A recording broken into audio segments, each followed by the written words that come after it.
banking system anymore. What happened? There was a shooting, then there was nothing. Yet our money, like water, is one of the most important commodities we have.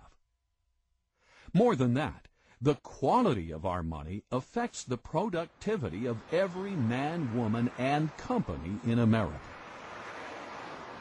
As time goes on, people figure out better ways of doing things, better ways of making products, cheaper and faster.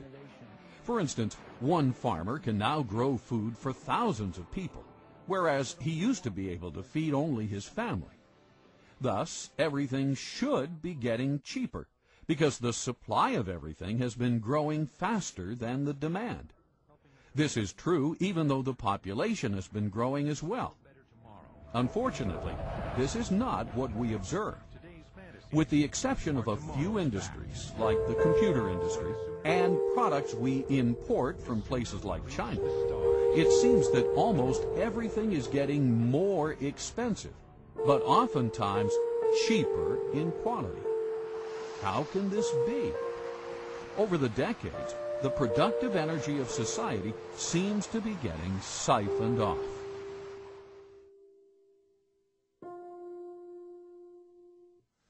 Well, it's hard to predict, but I certainly think it's possible, because I think the financial bubble worldwide is something that we have never experienced before.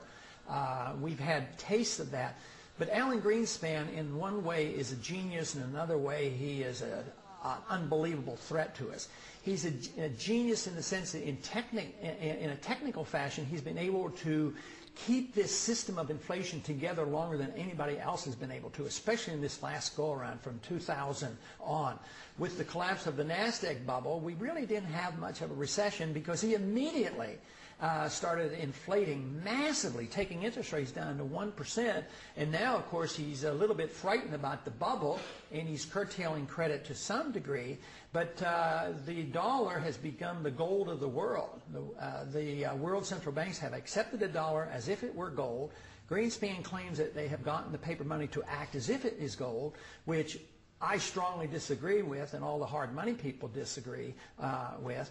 But I believe he's been capable of creating this huge financial bubble, and the world has not yet seen what may come of this. So I suspect that depending on when it comes and what we do, it could very well end up into a much worse situation than the Great Depression. But if the country decided, well, something has to be done, and we went to a gold standard and limited the creation of credit, curtailed the power of the Fed, I think it would iron out all our difficulties. When Argentina periodically would just quit inflating and maybe tie their currency to even the dollar. Price inflation went like from hundreds of percent per year down to 2% or 3%. So it's rather rapid. So you would see an immediate benefit. You would iron out the severe swings in the business cycle. The price problems would be diminished. But the one thing we'd have to give up, which to me would be a benefit, government would have to curtail spending, because they can't tax the people enough to pay for all those bills. So we would have to curtail our spending. So that would be, to me, a tremendous boost to the American people and to the economy. At the same time, we gave sound money. I mean, this would be fantastic. Within months, there would be some people who would suffer from the adjustment period, but it might be the people who have benefited so much over these years. But the average person, the poor person, the jobs would become available. So it would not take a long, long time. What would take a long time is if we refuse to consider it, and the problems get worse, and we have a severe recession or depression and huge inflation, and we do all the wrong things. That is what we should work so hard against. We must get rid of the fiat money system. How do you do that? Well, the first step, of course, the big step, the biggest imaginable step, is for people to realize that they even have one. I mean, how many people walking up and down the streets that go into the polls each year and elect their leaders, how many people know that we have a fiat money system? How are we going to change that unless we have an understanding, an educational foundation at the electoral level? So this is where we have to start.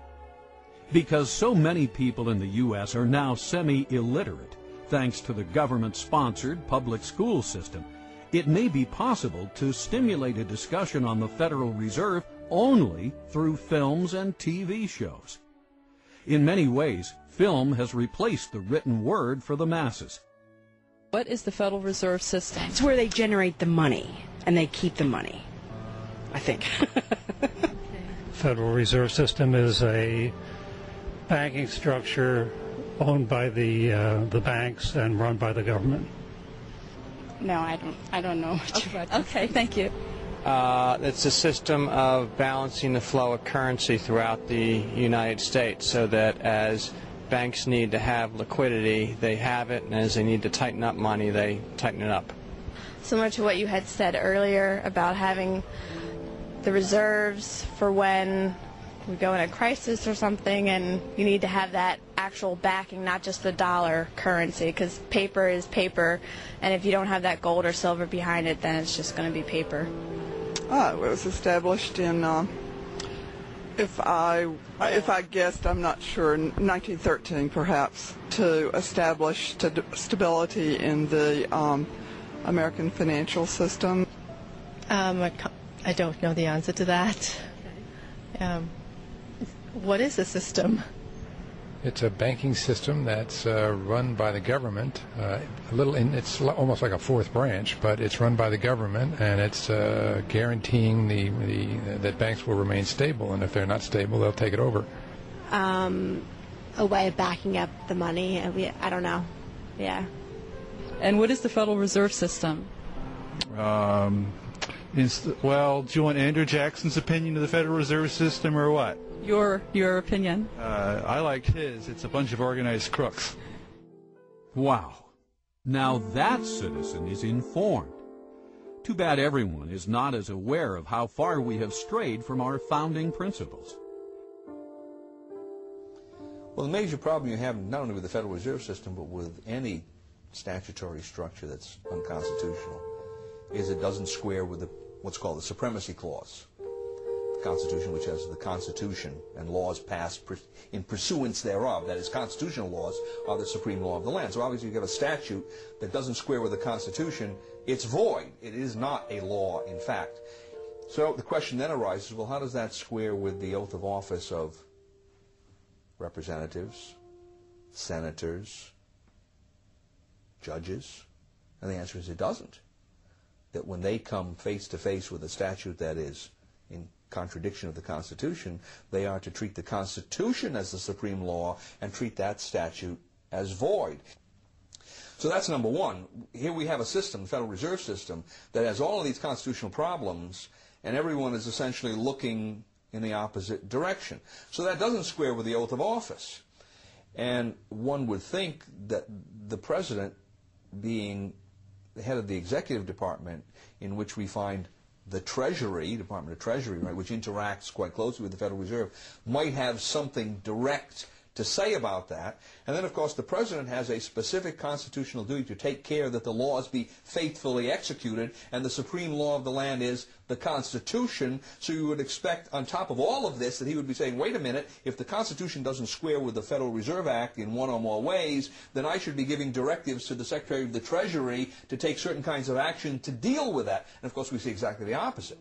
We see the Federal Reserve people, usually the chairman of the Federal Reserve comes to Congress, and he tells Congress directly, and usually tells the president at least indirectly, here's how monetary policy is going to be implemented. So the Federal Reserve is the tail that's wagging the dog when we have all of these questions that it may not be legitimate at all in whole or in part. If you want to see the way power goes in a system or the way the laws are corrupted, follow the money, and the Federal Reserve is a huge agency for the creation of money.